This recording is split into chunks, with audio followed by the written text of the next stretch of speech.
leen di nuyu bu baax di leen gërëm di leen sant di am mbégte jàkkaarloo ak yéen fii ci 24 média comme niñ koy faral di defee saa su ne nekk ay live yoo xamante ni dañ ci waxtaan ci lépp loo xamante ni ñeel na doxalinu réew mi di ko def nag ci anam yu teggi ne di ko def ci anam yoo xamante ni du xotti benn yoon worma te loolu moo am solo ndax réew mi comme ni ma koy faral di waxee mënees naa waxtaan wax li nga bëgg te ñëpp mën koo déglu ndax dina teggi ne te dañ ko wodd te itam du xotti benn yoon worma loolu dafa am solo ñuy sant yàlla bu baax di nuyu ci yonenteem bu tedd bi Muhammad sallallahu alayhi wa sallam di ziar bu baax kilifa diine yi di leen jox seen wàccuwaay ndax ñoom ce sont des régulateurs sociaux di statut boobu kenn mënatu leen ko en tout cas dindi kenn mënu leen koo bañal ndax ku gis prouesse diplomatique bi nga xamante ni Cheikh Mahi Niass nekk xalif général bu Medina Baye prouesse bi nga xamante ni def na ko foofu ci réewum Soudan précisément ci Darfour nga xamante ni voilà des années cette partie de l'Afrique est la proie de violences continues saa su ne ñëpp jéem nañ ci dox tànku jàmm sottiwul ñu nuyu Pape Diouf bu baax Pape Diaga Dali Diouf donc ñu ngi koy ziar di xarit di wóllëre nekk foofu ci Ourossogui ñu ngi koy nuyu bu baax a baax di ko jox wàccuwaayam et à travers Pape Diouf tous les amis de Pastef donc pas Pastef parti politique mais Pastef groupe boobu nga xamante ni c'est des Tataguinois yoo xamante ni ñoo doon ànd ba ñuy nekk ndaw ba tey tudde woon seen bopp Pastef amitié éternelle ñu ngi leen di ziar ñoom ñëpp jël nuyoo bi di ko teg ci loxo Pape Diouf mu wasaare ko ci gaay yëpp ku ci mel ni Chérif Bounama Faye ku ci mel ni Tafa Niane ku ci mel ni ki nga xamante ni moom mooy Moussa Sarr ku ci mel ni Naar Fall ku ci mel ni Abdourahmane Wane ak ki nga xamante ni moom mooy Ousseynou Diouf fàttewuñu Xaali Faye mais également Pape Serigne Diagne Modou Khari donc ñoom ñëpp ku ma ci fàtte ñu jéggal ma ñoom ay nit ñu baax lañu ay nit ñu am kóllëre lañu nit ñoo xamante ni dara mënu leen a tàqali ci àddina ndax ñoom niñ koy waxee saa su ne xarit dina gën doomu ndey donc mel ni loolu ñoom ñu ngi koy jëfee di ko dox donc amitié moom du lu ñuy caaxaane parce que c'est sacré ñu koy nuyu bu baax Pape Diouf nga xamante ni mu ngi foofu ci diwaanu Ourossogui di ko ziar bu baax a baax di ko jox wàccu waayam donc li ma doon wax sànq ci sunu chef religieux yi donc surtout prouesse diplomatique bi nga xamante ni ki nga xamante ni mooy Cheikh Mahi Niass nekk xalif général bu Medina Baye def na ko ci réewum Darfour foofu ci Soudan mu siggil en tout cas à toute la communauté religieuse du Sénégal diplomatie religieuse bu Sénégal tey ji mu ngi rayonner dans le monde entier parce que wax naa ne la crise du Darfour ça fait des années que cette partie du monde est la proie de violences inouïes foo ko natt rek ci xeetu violence weesu na ko donc ku ne jéem na cee dox tànku jàmm les organisations internationales ku ci mel ni Union africaine ku ci mel ni l'Organisation des Nations Unies mais également yeneen kuréel yoo xamante ni dañuy yëngatu ci wàllu jàmm jéem nañ ci dox ay tànk waaye mësul sotti yàlla mi dara tëwul nga xamante ni moom mooy maye te ku mu may rek nga xam ni tibbal na la daal di fa yóbbu ki nga xamante ni mooy sang boobu di Cheikh Mahi Niass ñu koy ziare bu baax ndax moom c'est un marabout intellectuel bu jëlee prise de parole di wax rek nga xam ni kii boroom xam-xam la. Donc loolu dañ koy en tout cas féliciter bu baax toute la communauté religieuse du Sénégal di ko ci féliciter bu baax moom itam di ko ñaanal yàlla mu gën ko taxaw may ko fan wu gudd ak wér may ko mbooleem kilifa diine yi nga xamante ni ñoo nekk ci réew mi ci mel ni Serigne Mountakha Bassirou Mbacké bi nga xamante ni moom itam fës na fan yi ñu génn gannaaw bi mu defee tukki foofu ci diwaanu Ndakaaru ci Masalikul Jinaan ak la fa jot a xew yëpp ñu ko ci féliciter bu baax di féliciter la communauté mouride mais aussi di féliciter aussi taxawaayu en tout cas yeneen kilifa diine yi ku ci mel ni ki nga xamante ni moom mooy le xalif général des Tidiane Serigne Babacar Sy Mansour. Donc mu ngi noonu pour wax ni rek sunu kilifa diine yi am nañ fi njëriñ baax nañu fi donc boo tax war nañoo war nañ leen a mën a defal un statut particulier parce que ce qui s'est passé wone na ne encore une fois duñu ay citoyens ordinaires contrairement donc li nga xamante ni président de la République waxoon na ko fi ce sont pas des citoyens ordinaires ba tax na war nañ leen a defal un statut spécial boo xamante ni dina tax ñu gën leen a protéger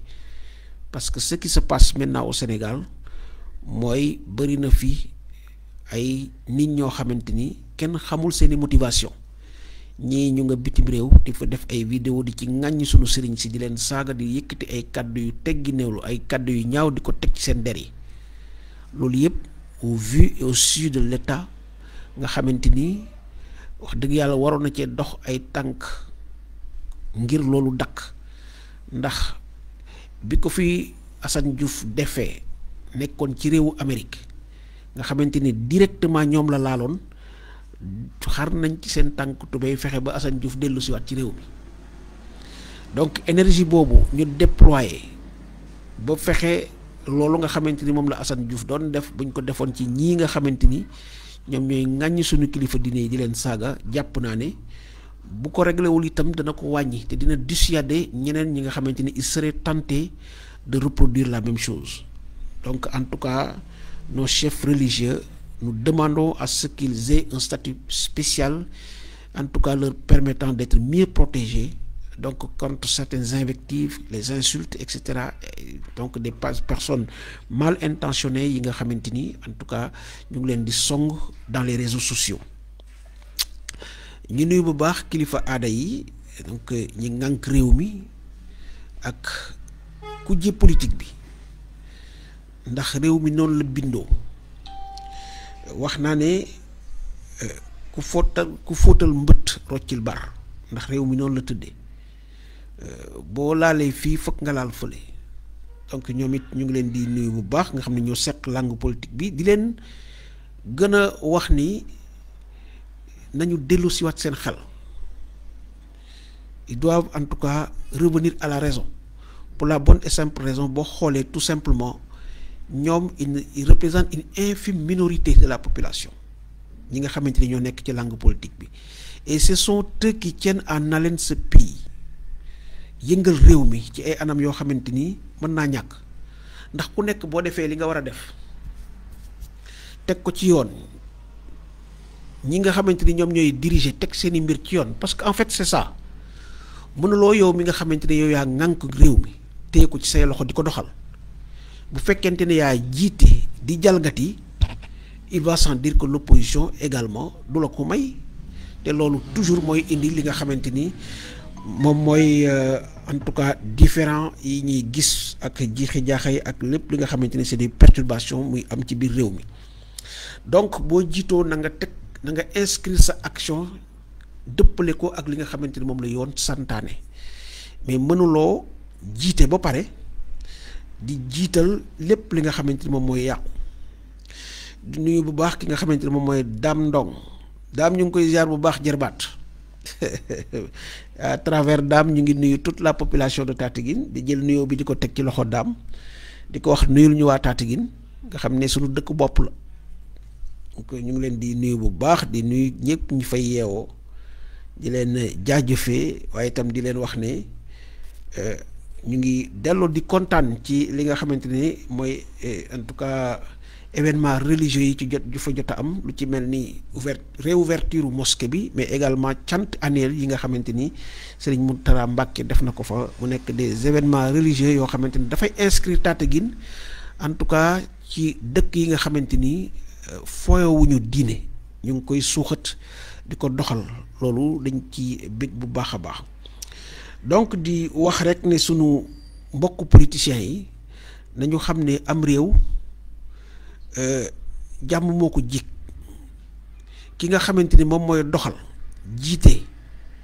yor li nga xamante ne moom mooy pouvoir, il a intérêt réew mi dal pour mu mën a doxal ay politique am.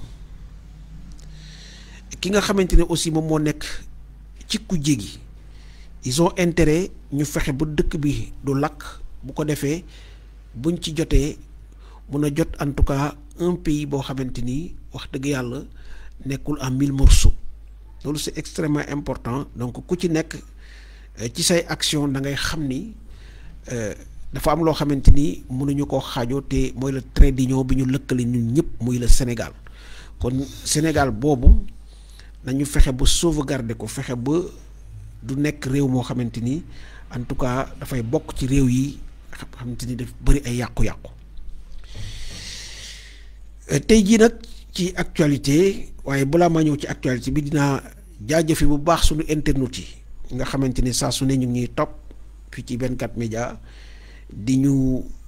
bégee, mais itam saa su ne bu ñu gisee loo xamante ni sax xaw naa jàdd yoon, il n'hésite pas une seule seconde à nous appeler pour que véritablement loolu ñu mën ko joyanti. loolu soppe rek moo koy def, loolu en tout cas amuñu seen pay, yu leen di gërëm bu baax. rawatina nag ñi nga xamante ni ñoom ñooy ñi nekk bitim réew, la diaspora sénégalaise, ñu leen di ziar bu baax. su ma waxee Ngenaar Ñing ak Ousmane Ousseynou Faye xel dina dem ci Amérique latine, ñoom ñu nekk foofu ci diwaanu Brésil. ñu jël suñu nuyoo teg ko seeni loxo, ñu daal di ko jottali képp koo xamante ni sénégalais nga nekk foofu ci Amérique latine, fu ci mel ni Argentine, fu ci mel ni Colombie, Venezuela, Uruguay, Paraguay, et cetera, tous ces pays de l'Amérique latine.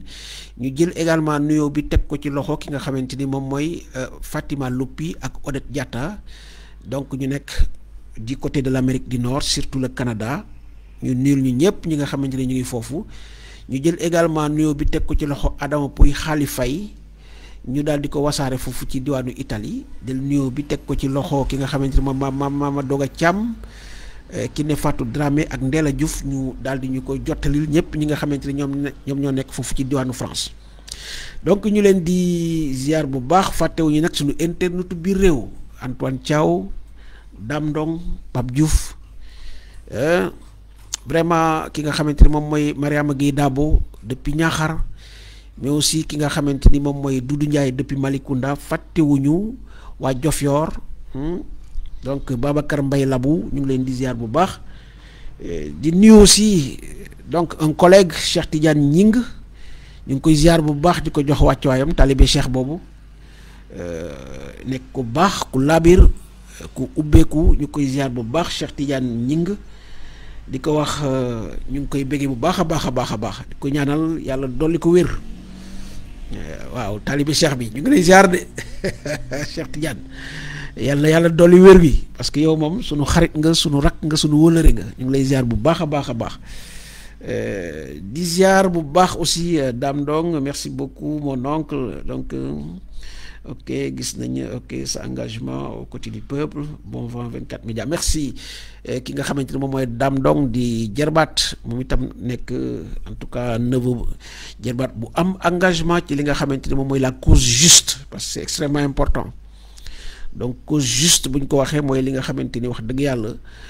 mooy intérêt populaire, te kenn waru ko salfañe, mosu ci saa su ne taxaw di ko seetaan. loolu ñu ko ciy féliciter, di ko gën a encourager ci engagement boobu, et à travers lui aussi tous les jeunes de Tataguine nga xamante ni on les appelle toujours à l'unité, parce que ci unité rek lañ mën a réussir li nga xamante ni moom mooy challenge wala boog défi yi nga xamante ni ñoo nekk suñu kanam. parce que bu ngeen gisee accident yi amoon foofu, ñu gis taxawaay bi ci jeunesse bi am à travers vraiment toutes ces composantes, muy jigéen ñi muy góor ñi, vraiment def fa une marche très réussie dañ leen di jaajëfe bu baax di leen wax ni ab dëkk toujours noonu la bu ñëpp xëccee jëmale benn côté rek dara mënu ko résister et je pense que élan bi ñu amoon buñ ko desserré nañu yokk demaat encore auprès des autorités wax leen laaj leen mbir mi fu mu toll parce que c'est important les doodaan il le faut donc mu ngi noonu Cheikh Tidiane Gningue mag lay bëggee donc di la ñaanal fi nga bëgg a àgg yàlla sàmm la te jàppale la amiin Cheikh Tidiane Gningue yow moom su ma genn wàll nga maa ngi lay ziar bu baax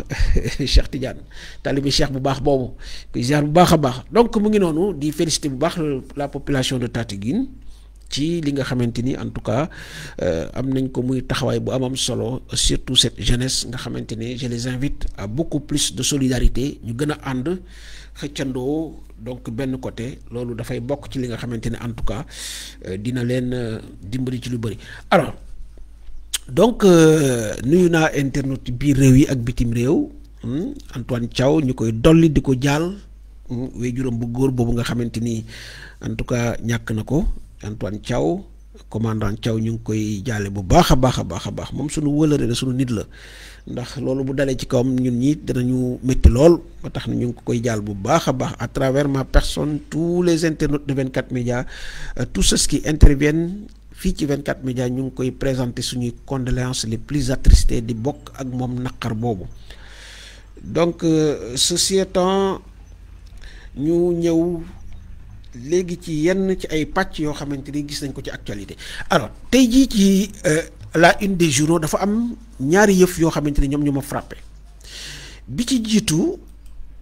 moom mooy la une du soleil d'aujourd'hui ça certes ñu bëri dinañ wax ne bettu leen compte tenu li nga xamante ni c'est un journal un quotidien national parce que buñ le soleil moom buñ ko waxee dañuy yónnee rek en tout cas Sénégal ko moom c'est pour l'État donc État nag ñëpp a ko bokk alors mënuñu comprendre événement bi amoon démb nga xamante ni moo cristallisé buñ doon def natt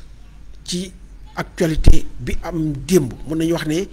la mobilisation de Yewwi Askan bi mooy jiitu d'abord parce que en tout cas moo occupé pratiquement la première place de l'actualité boo xoolee tous les journaux pratiquement moom la ñu titré à la une sauf le soleil waxu ci sax à la une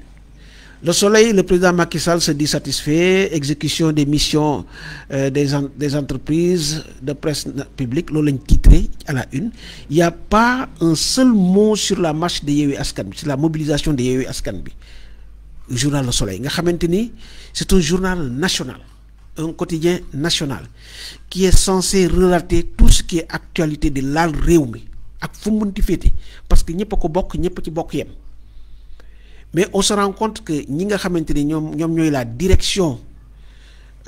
du soleil ñi nga xamante ne en tout cas ñoo yor la ligne éditoriale du soleil ils ne rendent pas service au président de la République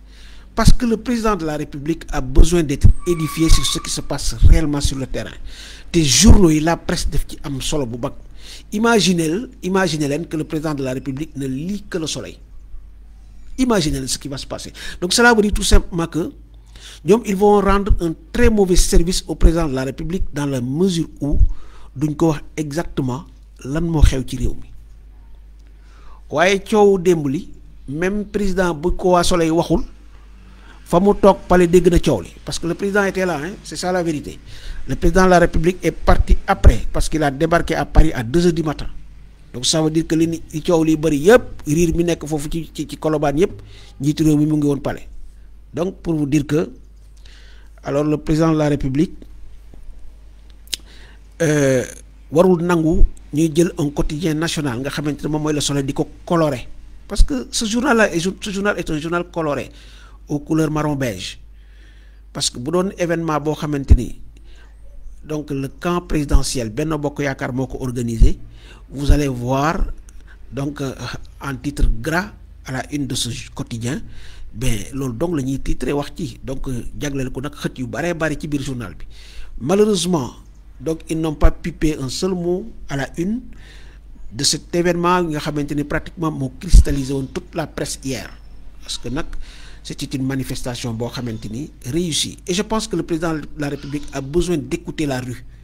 pour xam exactement l'impact de ces politiques publiques sur li nga xamante ni moom mooy les populations sénégalaises parce que nit ki boo leen di liggéey bu ñu fàtte ni président de la République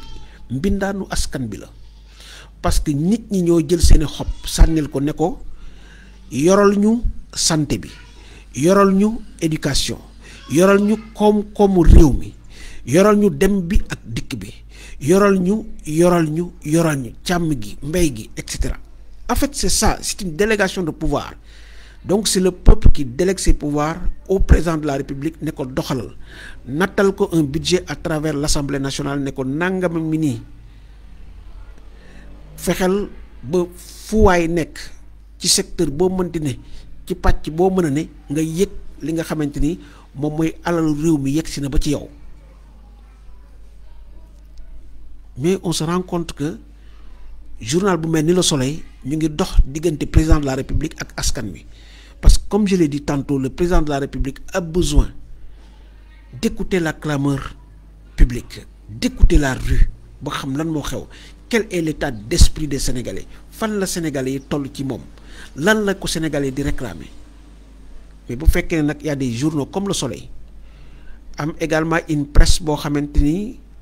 je ne dirais pas corrompue mais en tout cas à la solde du pouvoir ñooñu rendre ñu un service au président de la République parce que rappelez-vous au temps de Diouf bokk na ci li sànq Abdou Diouf barrage bi nga xamante ni defoon nañ ko digganteem ak askan wi parce que ñenn ñi ñu ngi nettali ne Abdou Diouf toog na wax ni xamutoon ne Sénégal yegg na foo xamante ni café dañ koy mbuus ay mbuusu juróom parce que si vous vous rappelez amoon na temps café dañ ko def ci ay mbuus di ko jaay benn juróom donc le président Abdou Diouf paraît-il nee na xamul woon ni wax dëgg yàlla Sénégal yegg na foofu donc pour vous dire à quel point une presse wala bokk donc des collaborateurs peuvent être en tout cas nuisibles au président de la République entourage bi ñi ko wër ak presse bi mën nañu rendre un très mauvais service au président de la République te Macky Sall actuellement li ko dal donte c'est quelqu'un qui est très digital parce que ñëpp xam nañ ne njiitu réew mi en tout cas il est toujours avec son téléphone donc xam na bu baax li xew parce que lu xew te mu ñor ko bu bëgg cee wax day tweeter automatiquement xam naa Twitter moom wax dëgg yàlla waroon na leen di fay parce que moom c'est un Donald Trump à l'africaine parce que Donald Trump gisoon dañ ne li nga xamante ne lépp lu mu bëggoon wax donc foofu la koy jaarale donc loolu bokk na ci li ma gën a attirer sama attention tey ci presse bu Sénégal bi muy donc le quotidien national Le Soleil qui a fait fi de cette grande mobilisation réussie donc des leaders de Yewwi Askan Wi que nous félicitons encore parce que en fait li ñu def démb dafa bokk ci li doxal démocratie bokk ci li suuxat démocratie parce que tant il y a cet équilibre démocratie mu ngi dox mais donc il faudrait pas avoir une opposition qui est muselée une opposition boo xamante ni amul possibilité exprimer wu dans la rue parce que en fait l'Assemblée nationale de l'opposition c'est la rue l'Assemblée nationale fi ñuy tawate seeni jafe-jafe wax fa li leen neexul wax fa li nga xamante ni moom la ñu en tout cas sentir c'est la rue donc il faut pas que ces gens-là ñu leen di empêcher li nga xamante ni moom moo leen métti ñu empêcher leen ñu wax ko et je pense que la mobilisation d'hier c'est encore comment dirais-je luy wone rek ni démocratie sénégalaise mu ngi dund donc je pense que c'est des choses à encourager permettre à l'opposition de marcher saa yu ko soxlaa permettre à l'opposition de sortir dans la rue exprimer li nga xamante ni moom moo ko naqari j'avais dit waxoon naa démb ne réew mi neexul ku nekk xam na ne réew mi neexul ndax ku gis inflation bi am cette flambée des prix nga xamante ni amul looy laal te yokkuwul muy les denrées de première nécessité muy essence bi muy gaz bi muy engrais bi muy gerte gi lépp gaz tout est cher donc c'est devenu insoutenable pour les ménages sénégalais nga xamante ni ils sont en train de tirer le diable par la queue. Ils vivent dans des difficultés yoo xamante ni inimaginables et pendant ce temps l'État est là inerte ne bougé wuñu defuñu waxuñu pour soulager ces ménages nga xamante ni wax dëgg yàlla métti na trop alors trop plein boobu nga coono yooyu nga xamante ne nit ñi ñu ngi koy emmagasiner au quotidien di ko dund boo xëyee tu es stressé par la dépense quotidienne boo xëyee yaa ngi daw de gauche à droite histoire de pouvoir trouver quelque chose boo xamante ne di nga ko mën a jox sa njaboot ñu mun ci dund muy ndékki muy añ wala muy reer donc c'est cette course infernale cette course sans repos des góorgóorlu sénégalais à la recherche de la dépense quotidienne donc ce trop plein de stress li nga xamante ni moom mooy coono boobu li nga xamante ni moom mooy méttit yooyu nga xamante ni góorgóorlu sénégalais ñu ngi koy dund ils ont besoin de l'exprimer quelque part donc ce trop plein de frustration ils ont besoin ñu exprimer ko quelque part et la rue c'est le réceptacle comme je l'ai dit par excellence naturel en tout cas pour que les gens puissent exprimer li nga xamante ni moom moo leen métti donc à juste raison on ne doit pas interdire les marches parce que dafa doon loo xamante ni dafay suuxat démocratie mais permettre à ces gens-là de pouvoir exprimer li nga xamante ni moom mooy leur trop-plein de frustration loolu dafa baax parce que boo leen ko xañee rek mooy jur jëye yi ñuy gis nii les gens se rebellent les gens se braquent alors c'est la confrontation entre bien entendu la jeunesse et les forces de l'ordre te la cay mujjee souvent ay regret la donc je pense que tout ceci doit nous servir de leçon alors le deuxième constat ci li nga xamante ni moom mooy la presse sénégalaise tey mooy c'est la une du mandat journal bi ñuy wax le mandat mobilisation monstre à la place de l'obélisque à une loi injuste nul n'est tenu d'obéir j'ai beaucoup aimé ce titre-là à une loi injuste nul n'est tenu d'obéir donc loolu daf ñuy ramener rek ci li ma waxoon ci njalbeen dama ni ñi nga xamante ni ñoom ñooy diriger ŋànk nguur gi di doxal ñi nga xamante ni ñoom ñoo ŋànk justice wala tranché ci dëgg ñi nga xamante ni ñoom ñoo nekk assemblée nationale war di doxal dëgg ñoom itam bañ a inféodé wu au pouvoir exécutif c'est-à-dire la présidence ku ci nekk boo tegee say mbir ci yoon dina dox la loi sera juste une loi injuste nag mooy loi boo xamante ni dañ koo bëgg a forcer nit ñi te wax dëgg yàlla constitution bi waxu ko li nga xamante ni donc mooy ndeyu charte réew mi waxu ko c'est ce qui se passe avec li nga xamante ni conseil constitutionnel rendre na ko comme justice conseil constitutionnel li nga xamante ne def na ko ku nekk xam na ni on n'a pas besoin d'être un juriste pour comprendre que la décision qui a été rendue c'est une décision qui est aux antipodes de ce que dit la loi électorale loolu ku ne xam na ko donc maintenant comme c'est une loi qui est injuste telle que niñ ko joxe dëppawul ak yoon mais kenn waru koo topp personne ne doit en tout cas obéir à une loi qui est injuste pour la bonne et simple raison que cette loi-là n'est pas juste donc loolu képp la donc boo gisee Yewwi Askan bi braqué wu daal di bañ li nga xamante ni moom mooy la décision rendue par le conseil constitutionnel donc kenn mënu leen ko bañal ils ont totalement raison s'il se trouve que la liste de Yewwi Askan bi mënul bokk élection mais ce sera de la même manière que Benno Bokk Yaakaar mënul bokk ci élection yi parce que loolu mooy dëgg wax na leen ne une loi aussi injuste soit-elle aussi dure laa bëgg a wax aussi dure soit-elle aussi cruelle soit-elle elle reste quand même la loi loolu mooy yoon et elle est impersonnelle et n'est dirigée contre personne donc ça doit se situer au-dessus du lot képp koo xamante ne jàdd nga mu dal sa kaw donc ni Yewwi Askan fauté ci li nga xamante ni moom mooy donc la rédaction de sa liste am un problème koo xamante ne dañ ko dafa am double emploi, c'est-à-dire que dañ ko investir fële investiraat ko fële.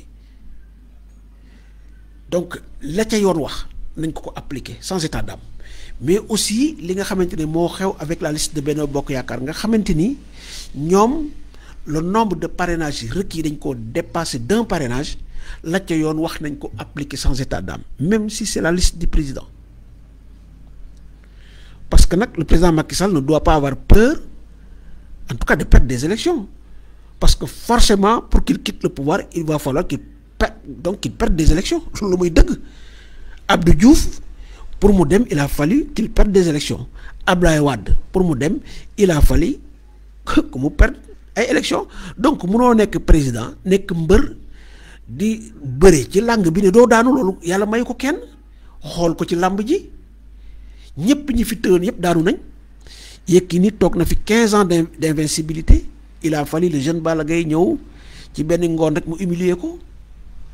Hein? Tan mo fi daanawul ci arène bi wax len mako. Donc bépp mbeur bo xamanteni nak quel que soit wax deug yalla combine yi ngay def ak yenn détails yi ngay def pour baña daanu da nga mësa daanu ji. On a vu un président Macky Sall bo xamanteni dafa deful lenn lu sélectionner ñi nga xamanteni mom la wara beurel, parce que il a tout fait ba fexé ba éliminer ki nga xamanteni mom moy Karim Meïssa Wade dans des conditions que tout le monde connaît, parce que s'il une liste de 25 personnes nga sepp ci Karim Meïssa Wade ne mom rek mom la yet bi dal lolu xam nga ne xel nanguko. Gis nañu diligence ak rapidité bi nga xamanteni mom la ñu enrôler le dossier de Karim de Khalifa Ababacar Sall ba la ca nek yépp xew ca gis nañu ko mu nek lo xamanteni sénégalais yépp d'accord nañ ni politique kep mo taxone dossier bobu jog. Donc mënulo il a tenté avec Ousmane Sonko, ça n'a pas marché parce que là aussi c'est un autre domaine. Donc juste pour dire que nit ki mënulo né damay bëri ci langue bi wayé man may xal di xol ñi nga xamanteni ñom lay xal di bëreut tirage sax bu lay bolé keneen nga né duma bëri ak mom parce que koku mënuma bëri ak mom ni ak na. Donc je pense que lolu lu ñu wara bayé xel la. Donc di wax né en tout cas j'ai beaucoup aimé le titre en tout cas du journal Le Mandat, donc à une loi injuste nul n'est tenu. Alors nous allons juste revenir sur un événement qui est presque passé inaperçu hier. Donc c'est la sortie malheureuse de Amath Suzanne Camara. Ensuite on revient. Man Amath Suzanne Camara ne bëtuuma pare naa pour joxe sama bakkan pour Macky Sall, pare naa pour joxe sama bakkan pour la République du Sénégal. te damay wax ne Ousmane Sonko tant que mu ngi dund Sénégal du am jàmm. Ousmane Sonko ku ñu war a rey la parce que moom rey moo nekk ci xel mi reyaate jamaate fitnaal nit ñi waaw kon kooku duñ ko rey benn yoon mu jeex. Donc dégg ngeen ko. Et ça, vraiment, c'est dommage qu'au Sénégal, un intellectuel de circuit, un enseignant, puisse sortir de telles choses de sa bouche. C'est Darawara Lokolodol à par le politique. Amath Suzanne Camara, vous faites qu'on dans une république qui est sérieuse, de France. Parce que ça, c'est des propos d'une violence inouïe. Et je reste convaincu que Taï, un opposant beaucoup de fonds, le procureur de la République dina jóg génn. Mais c'est dommage qu'on continue à nous habituer ci loo xamante ni buñ ci tenirul compte dina bokk ci li nga xamante ni mooy taal Sénégal.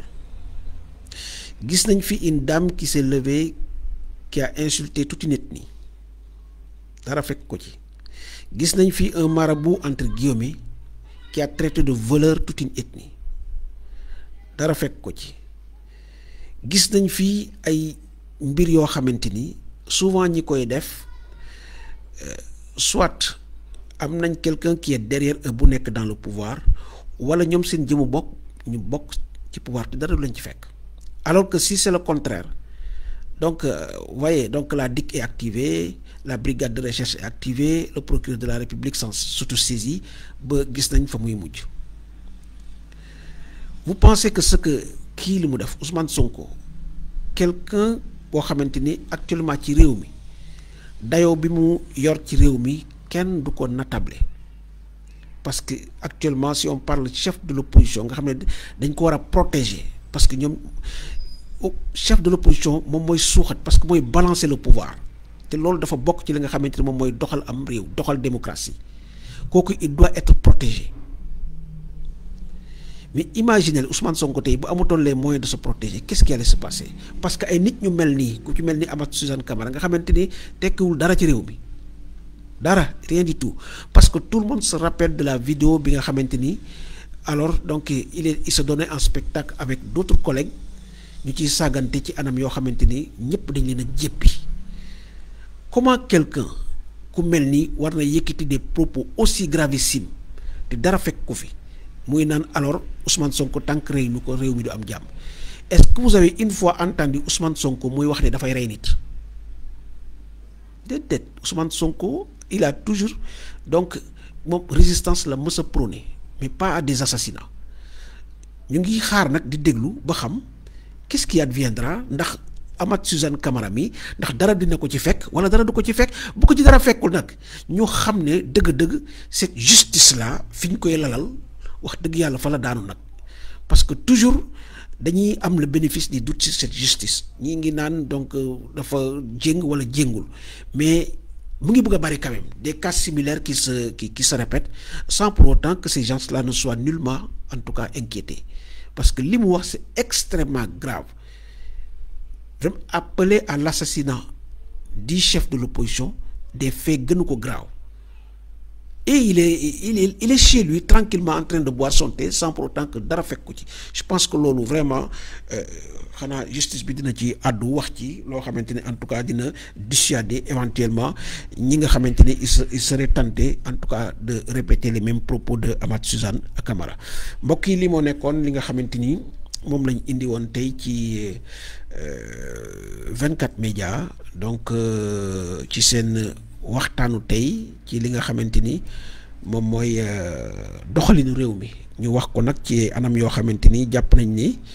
mag mën na ko déglu ndaw mën nañ ko déglu ndax anam yu tegginale anam yoo xamante ni xottiwul benn yoon woor ma kàddu yi bu jekkee jaar yoon ñu xam ne ndimbalu suñu borom la waaye bu amee rek loo xamante ni xëy na daal dina ci am safaan ñu ci jéggalu xam ne sunu matadi la ñu leen di gërëm bu baax di leen sant di leen jox dig daje ci beneen yoon ci beneen live fii ci 24.